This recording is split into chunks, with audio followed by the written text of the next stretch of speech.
Hello दोस्तों, Bharat updates channel में आपका स्वागत है। और दोस्तों आज है 16 जनवरी 2022 और आज की 13 इम्पोर्टेंट अपडेट्स आप सभी के लिए लेकर मैं यहाँ पर आ चुका हूँ। तो ये कुछ दोस्तों यहाँ पर अपडेट्स हैं, ये आप यहाँ पे देख ही सकते हो। और बाकी इन्हीं की डिटेल अभी मैं आपको इस वीडियो में बताने वाला हूँ। और जो बाकी यहाँ पे रह जाती हैं लिखने को, तो वो आपको इस वीडियो में देखने को मिल जाएंगे, तो वीडियो को पूरा देख लीजिएगा। ठीक है, चलिए शुरू करते हैं फिर पहले अपडेट के साथ। तो ये रही पहली अपडेट। डीसी सोलन चिकित्सकों पुलिस कर्मचारियों समेत 1817 पॉजिटिव। हिमाचल में नहीं थम रहा कोरोना संक्रमण, सक्रिय मरीजों का आंकड़ा 10,553 पहुंचा। शिमला में ढाबे रात 10 बजे बंद, 11:30 बजे तक खुल रही शराब की दुकानें। जिलों के उपायुक्तों ने शराब ठेकों को लेकर आबकारी विभाग पर डाला है जिम्मा। रात के बाद 16 लोग ही अस्पताल में भर्ती। तो हिमाचल प्रदेश में दोस्तों कोरोना संक्रमण नहीं थम रहा है। पिछले 2 हफ्तों में सक्रिय मामलों का आंकड़ा 10,553 पहुंच गया है। इससे पहले सूबे में इक्का दुक्का मामले ही सामने आ रहे थे। शनिवार को भी राज्य भर में कुल 1817 लोग जो है कोरोना पॉजिटिव पाए गए हैं। जिला सोलन में डीसी पुलिस जवानों समेत 325 कोविड संक्रमित पाए गए हैं।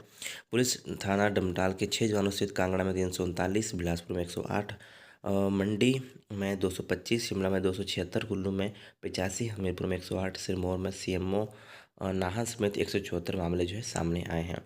इनमें से जो है 16 लोग ही अस्पतालों में भर्ती हैं। तो ये दोस्तों यहाँ पर एक अपडेट है। चलिए नेक्स्ट अपडेट ये रही। -20 डिग्री तापमान में काजा में आज से राष्ट्रीय महिला आइस हॉकी चैंपियनशिप। 11,980 फीट की ऊंचाई पर देश भर की 6 महिला टीमें लेंगी भाग, मुख्यमंत्री जयराम करेंगे शुभारंभ।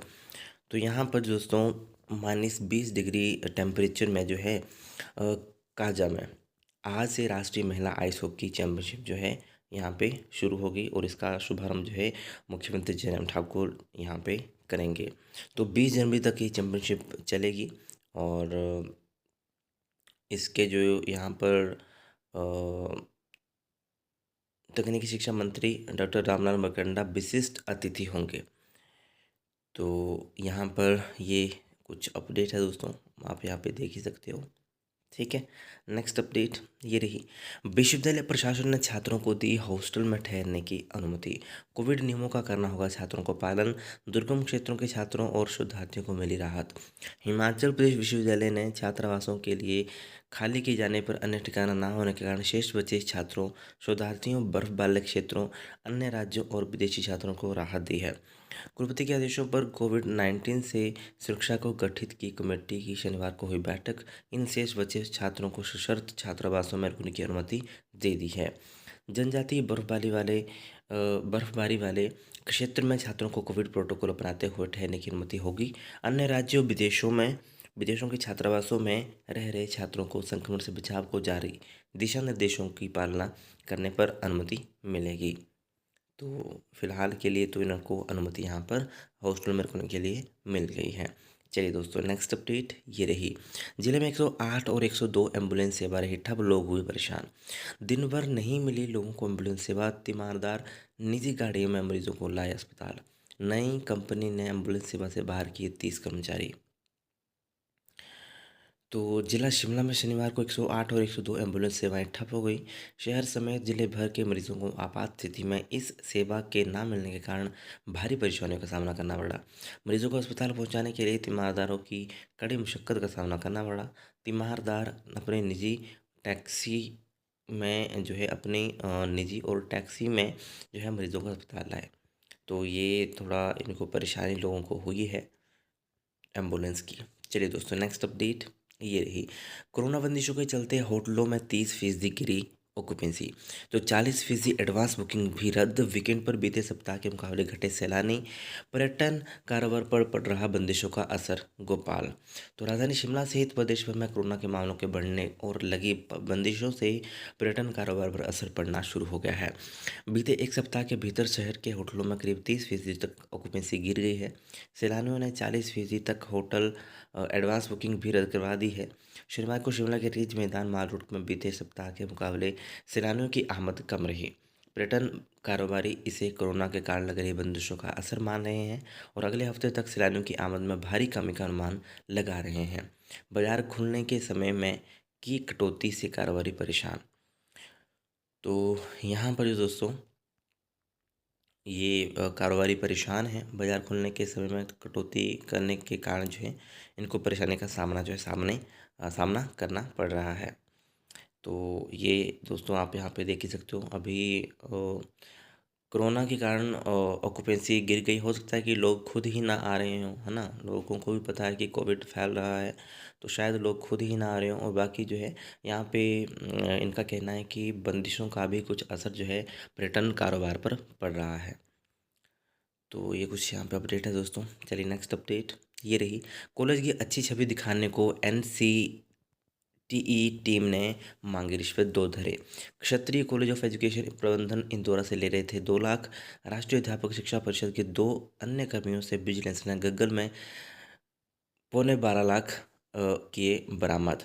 इसको 12 लाख ही, पौने 12 लाख ही मान लो आप। 11.48 लाख यहाँ पे लिखा है। केस दर्ज कर छानबीन शुरू। गग्गल में एक होटल में दबिश के दौरान बरामद नकदी के बाद कार्रवाई करती विजिलेंस टीम। तो ये आप यहाँ दोस्तों यहाँ पे देख सकते हो। पूरा पढ़ना चाहो तो आप यहाँ पे पढ़ सकते हो। ठीक है। चलिए नेक्स्ट अपडेट ये रही।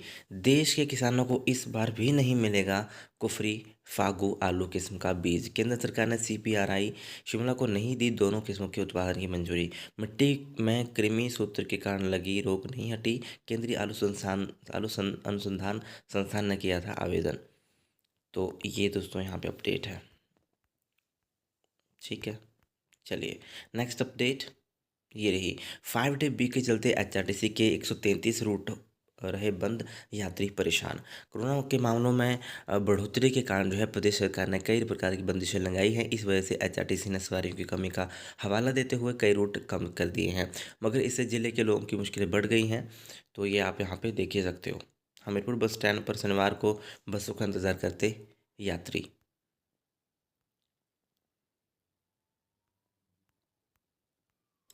चलिए दोस्तों नेक्स्ट अपडेट ये रही। नियमों को दरकिनार कर दादड़ू दादड़ू में लगा मेला, पुलिस ने करवाया बंद। कोरोना नियमों को तोड़कर मेला आयोजकों ने लगवाई दुकानें और झूले, उमड़ी लोगों की भीड़। तो अभी ये बंद करवा दिया है पुलिस ने। चलिए नेक्स्ट अपडेट ये रही। स्थगन आदेश के बाद टाइपिंग टेस्ट पर उठाए सवाल। तो हिमाचल प्रदेश कर्मचारी चयन आयोग के टाइपिंग टेस्ट पर करवाने पर अभ्यर्थियों ने सवाल उठाए हैं। चयन आयोग के पोस्ट कोड 887 की ये बात है, कलर की बात है। तो यहाँ पे नवंबर में परिणाम घोषित किया गया था। इसके बाद आयोग ने 11 जनवरी 2022 को टाइपिंग टेस्ट लेने का शेड्यूल जारी किया था, मगर कोरोना के कारण जो है मामलों में बढ़ोतरी होने पर आयोग ने 10 नवंबर को टाइपिंग टेस्ट स्थगित कर दिए थे। मगर कुछ अवैध सूचना के अभाव में 11 जनवरी को आयोग के कार्यालय में पहुँच गए थे। अभ्यर्थियों ने गुहार लगाई कि दूर दराज के क्षेत्रों से आए हैं। आयोग ने 18 अभ्यर्थियों को टाइपिंग टेस्ट ले लिया, जब अब शेष अभ्यर्थियों ने इसके आयोजन पर सवाल उठाए हैं। आयोग के सचिव डॉक्टर जितेंद्र कंवर ने बताया कि कुछ अभ्यर्थी दूर दराज के जिलों से पहुंचे थे। आयोग के समक्ष अभ्यर्थियों की बात को रखा गया। आयोग से मंजूरी के बाद 1.5 दर्जन अभ्यर्थियों का टाइपिंग टेस्ट ले लिया गया। इसमें नियमों का पालन किया गया है। चलिए दोस्तों नेक्स्ट अपडेट ये रही। यात्री सेवा में खटारा बस भेजने पर निगम मुख्यालय ने आरएम से किया जवाब तलब। चलिए नेक्स्ट अपडेट ये रही। सीबीएसई दूसरे टर्म की परीक्षा मार्च अप्रैल में। तो सीबीएसई की दोस्तों 10वीं और 12वीं की टर्म 2 की परीक्षा के लिए जो है सैंपल प्रश्न उत्तर जारी कर दिए गए हैं और अभी ये जो परीक्षा है मार्च अप्रैल में आयोजित की जाएगी। चलिए दोस्तों नेक्स्ट अपडेट ये रही। सीयू की 27 से होने वाली ऑफलाइन परीक्षाएं स्थगित। दोस्तों इनको बोल रहे थे कि ये एग्ज़ाम होने हैं 27 से, कल परसों मैंने आपको बताया था, बट अभी जो है ये परीक्षाएं भी स्थगित हो गई हैं। सरकार के दिशा निर्देशों पर ही अगला फैसला लेगा प्रबंधन। तो सीयूएचपी के ये एग्ज़ाम भी यहाँ पे फ़िलहाल के लिए स्थगित पोस्टपोन हो चुके हैं। ठीक है, अभी शेड्यूल तय नहीं किया गया है। तो जो यूजी और पीजी के हैं उनका शेड्यूल अभी तक तय नहीं किया है और दिशा निर्देशों के जो सरकार के दिशा निर्देश होंगे उनके अनुसार ही परीक्षाओं को लेकर शेड्यूल तय जो है सीयूएचपी प्रशासन जो है करेगा। फिलहाल के लिए जो है जो एग्ज़ाम होने थे उनको पोस्टपोन कर दिया गया है और आगामी आदेशों तक 26 जनवरी तक संस्थान बंद कर दिया है और इसलिए परीक्षाओं को लेकर भी शेड्यूल तय नहीं है। बाकी जो भी दोस्तों कुछ अपडेट आएगी इसकी तो वो आपको बता दूंगा। ठीक है। तो ऐसे दोस्तों आज की कुछ इंपॉर्टेंट अपडेट्स, वीडियो को अच्छे लगे तो लाइक शेयर, चैनल को सब्सक्राइब जरूर करिएगा मेरे लेटेस्ट अपडेट्स के लिए। Thank you.